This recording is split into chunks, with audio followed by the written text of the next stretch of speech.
We provide you the platform to turn your dreams into reality. Give wings to your aspirations with KR Mangalam University. Irani nuclear site पर हमले से जुड़ी इस वक्त की बड़ी खबर सामने आ रही है। यूएस ने ईरान को पहले ही हमले की जानकारी दी थी।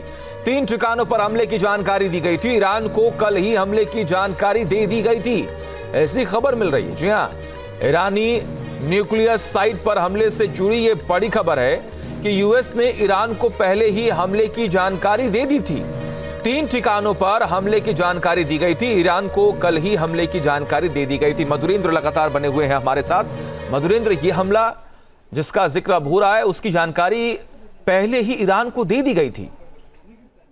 देखिए, बिल्कुल ईरान को तो ये जानकारी उस वक्त से ही थी जब इजराइल ने उस पर हमले तेज किए थे कि इसके बाद अमेरिका किसी वक्त किसी मोमेंट इस वॉर में एंटर कर सकता है। और जाहिर तौर पे अमेरिकी एंट्री के लिए जो है हमने देखा किस तरह से ट्रंप G7 से निकले। उसके बाद उन्होंने सिचुएशन रूम में तमाम तैयारियों का जायजा लिया। उसके बाद उन्होंने कहा कि 2 हफ्ते का वक्त देते हैं। लेकिन ये सब जो स्ट्रेटेजिकल प्लानिंग होती है, उस प्लानिंग की भनक एक दूसरे देशों को रहती है कि ये दरअसल कहते कुछ हैं और करते कुछ हैं। तो ये जो ऑपरेशन के हिस्से होते हैं वो दरअसल क्लियर थे। और जाहिर तौर पर हम देख रहे थे इजराइल जो हमला कर रहा था, उस हमले में वो भले ही ईरान के जो ड्रोन साइट्स हैं या फिर जहां पर लॉन्चर्स हैं या फिर जहां पर उसके मिसाइल्स हैं या फिर उसका आयुध भंडार है, उसको टारगेट करने में कामयाब हो रहा था। इसके साथ ही हम देख रहे थे कि नतांज और इस्फहान जो 2 अलग न्यूक्लियर साइट्स हैं, उस पर भी इजरायली हमले हो रहे थे। लेकिन जहां तक फोर्डो की बात करें, वो दरअसल आप देखें तो इतना डीप पेनिट्रेट करने की कैपेसिटी, यानी उस तरह का टनल बस्टर बम या उस तरह का बॉम्बर इजराइल के पास नहीं है। लिहाजा वो पूरी तरह से अमेरिका पर निर्भर था कि अमेरिका जब तक आकर फोर्डो पर बमबारी नहीं करता, तब तक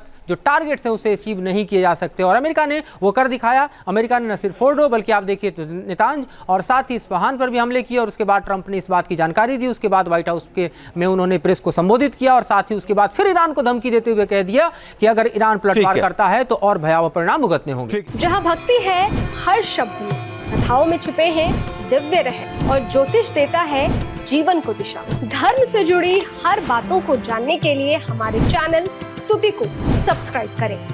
चैनल पर जाने के लिए इस लिंक पर क्लिक करें।